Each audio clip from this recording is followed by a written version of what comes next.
So guys आज का session market के लिए बहुत खराब था। रीजंस आप लोगों को मालूम होगी, मैंने कल भी आप लोगों के साथ डिस्कस किए थे, कल लाइव सेशन में भी डिस्कस किए थे जो कि पेड था, और आज के वीडियोस में भी डिस्कस किए हैं, और एक छोटा सा मैंने शॉर्ट भी आप लोगों के साथ अपलोड कर दिया है, जरूर जाकर के चेकआउट करना। अब सुज़लोन एनर्जी लिमिटेड पर इसका इंपैक्ट कैसा पड़ा। आज सुज़लोन एनर्जी लिमिटेड लगभग फ्लैट था, ठीक है, थोड़ा अपसाइड भी दिखा, उसके बाद फ्लैट क्लोजिंग आ जाती है। एक पॉइंट हम इस वीडियो के अंदर समझेंगे बहुत डिटेल में। ऑल दो अगर आप लोग पेड लेना चाहते हो तो वो भी ले सकते हो, लेकिन पैसे क्यों खर्चने हैं सीखने के लिए, स्टॉक मार्केट है, क्यों खर्चने हैं पैसे, नहीं करेंगे हम खर्च।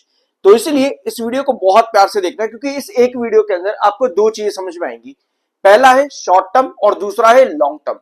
आप देखते हो किसी भी कंपनी के अंदर आप समझ सुनते हो कि भाई कंपनी बढ़िया है, कंपनी बहुत अच्छी है, फाइनेंशियली कंपनी के फंडामेंटल्स बहुत बढ़िया है, ये सब चीज आप सुनते हो।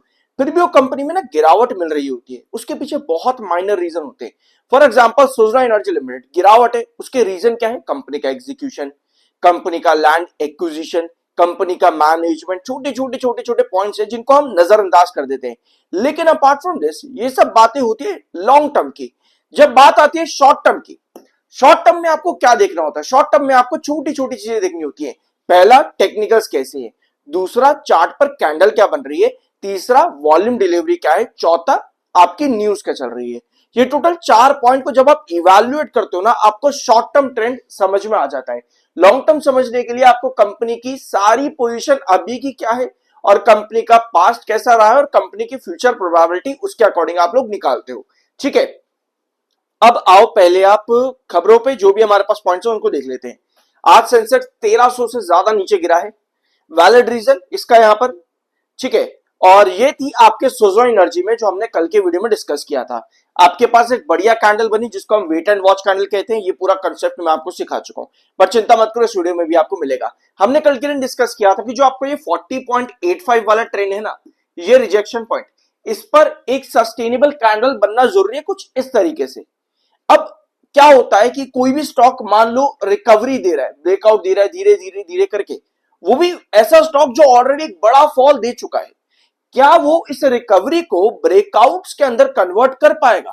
उसके लिए हमें क्या चीजें चाहिए होती है, इसको यहां पर अभी देखते हैं। वैसे कल भी मैंने आप लोगों को बताया था कि अगर आप यहां पर कोई बड़ा ब्रेकआउट चाहते हो ना, तो जो आपका रिजेक्शन पॉइंट है उसके पास में आपके पास इस तरह की पोजीशन बननी चाहिए, तभी आपको ब्रेकआउट मिलता है, अदरवाइज आप इंतजार करते हो उस ब्रेकआउट के लिए, ठीक है। अब मैं आपको एक पॉइंट और बताना चाहता हूं, प्लीज हाथ जोड़ करके मेरी आप लोगों से एक छोटी सी रिक्वेस्ट है।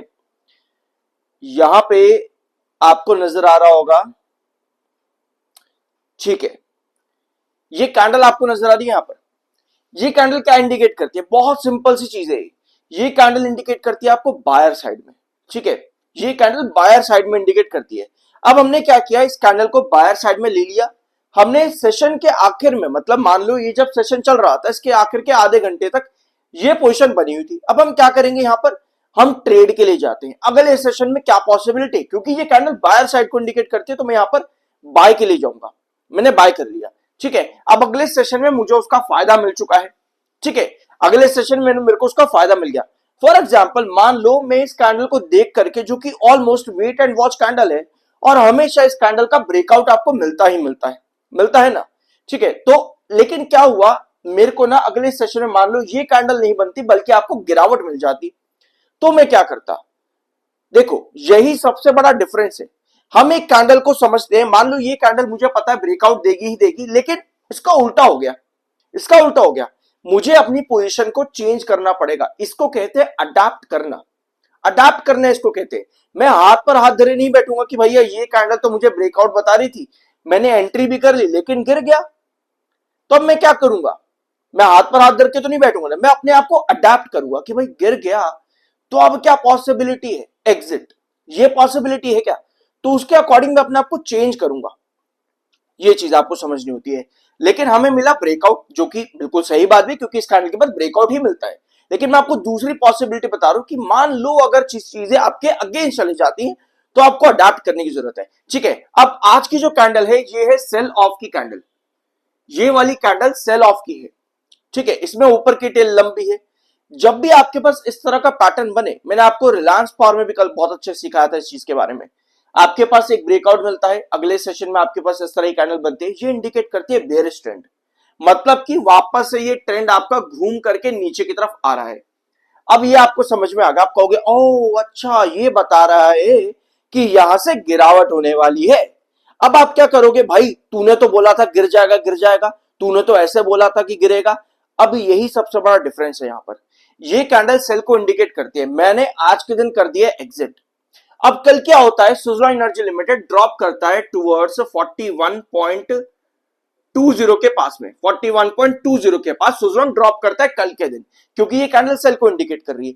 लेकिन क्या हो रहा है, अचानक से ना यहां पर बायर एग्जीक्यूट हो जाता है 41.20 पर।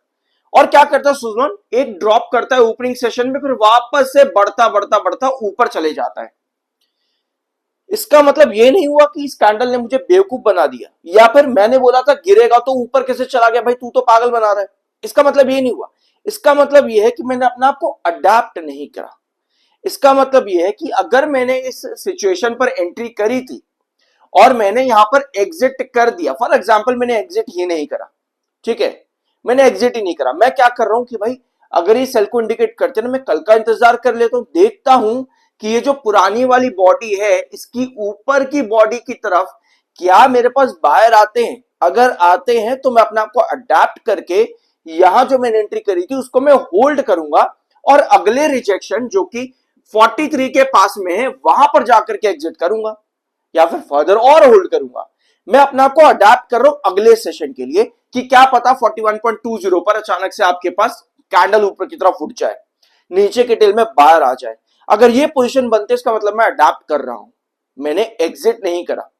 अडेप्टेबिलिटी सबसे ज्यादा इंपॉर्टेंट होता है मार्केट के अंदर, ठीक है। और अगर 41.20 गिर जाता है इसका मतलब यह है कि सेलर आ रहे हैं, मुझे एग्जिट कर जाना है वहां पर। अब मेरा क्या हुआ, यहां पर मेरा कोई नुकसान नहीं हुआ, क्योंकि मैंने यहां पर एंट्री करी और मैंने यहां पर एग्जिट नहीं करा, 42 पे नहीं करा, मैंने 30 कितना था 38 पर मैंने एंट्री करी मैंने 42 पर एग्जिट नहीं करा। मैं 41.20 पर देख रहा हूं कि क्या मैं अडॉप्ट कर पा रहा हूं, कि क्या कैंडल मेरे अकॉर्डिंग बन रही है। अगर नहीं बन रही दैट मींस कि भैया ये कैंडल सही बता रही है, सेलिंग होगी यहां पे। इसका मतलब ये है कि 41.20 पर आते ही इसके नीचे गिरते ही मुझे एग्जिट करना है। मार्केट में ये होती है शॉर्ट टर्म अडेप्टेबिलिटी।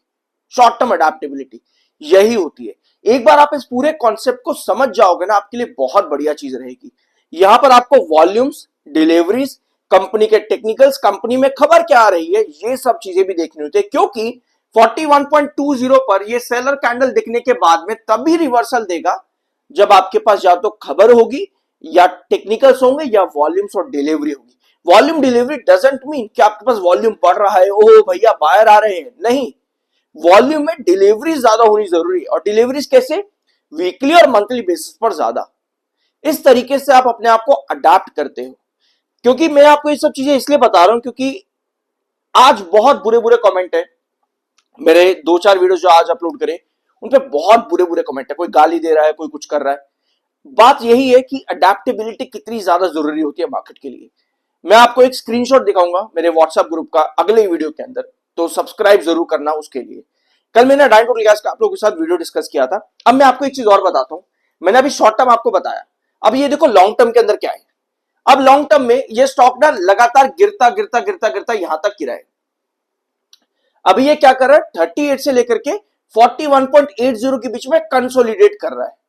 ये कंसोलिडेशन सिमिलर इसका 2024 में भी आपको इसी तरह से देखने को पहले मिल चुका है। इसका मतलब यह है कि पास्ट पैटर्न्स, मतलब कि कहां तक गिर सकता है, कहां तक बढ़ सकता है, वो आपको पास्ट पैटर्न बताते हैं।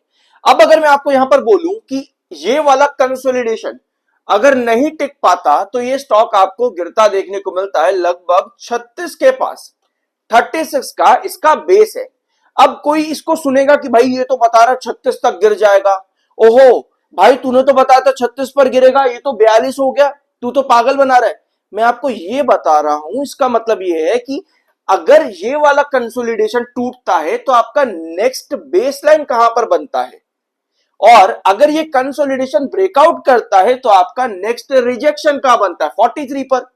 समझ लो इस चीज को। लॉन्ग टर्म की जब बात आती है तब दैट डजंट मीन कि अगर हमने कोई एक बेस लाइन को लिया है इसका मतलब ये नहीं है कि वो वहां तक गिरेगा ही गिरेगा। हमें अडेप्ट ये करना होता है लॉन्ग टर्म के अंदर कि अगर मेरी एंट्री यहां पर थी तो मुझे एवरेज आउट कहां पर करना चाहिए। क्या वो एवरेज आउट मुझे अभी करना चाहिए, क्या अभी स्टॉक इतना सस्टेन कर पा रहा है कि अगर मैं यहां पर एवरेज करूं तो मुझे वापस से इतना ब्रेकआउट मिले, या फिर वो लेवल 36 का रहेगा या फिर कोई और इसके नीचे का रहेगा। लॉन्ग टर्म के अंदर आप जब भी एवरेजेस या फिर फ्रेश एंट्री ढूंढ रहे होते हो तो आपको हमेशा पास्ट पैटर्न्स पर नजर गड़ानी चाहिए कि पहले स्टॉक के अंदर वो कौन कौन से लेवल्स हैं जो मुझे दिखे हैं। अडेप्टेबिलिटी मार्केट का बहुत बड़ा टूल है। जब तक हम इस चीज को नहीं समझते ना, हम क्या करते हैं, लॉन्ग टर्म कह करके एंट्री बना करके रखते हैं, फिर 100% नुकसान हो रहा है, 50% हो रहा है, 20% हो रहा है, हम कहते हैं भाई लॉन्ग टर्म के लिए ले रखा है, फिर कंपनी को कोसते हैं, फिर कभी किसी को अगर देख करके लिया होगा तो उसको कोसेंगे, अडेप्टेबिलिटी नहीं सीखेंगे। आई होप कि इस वीडियो में आपको कुछ नया जानने को मिला होगा, और कुछ सीखने को अगर मिला हो तो कमेंट बॉक्स में यस जरूर लिखना। I am NISM 7 certified. मिलता अगले वीडियो में।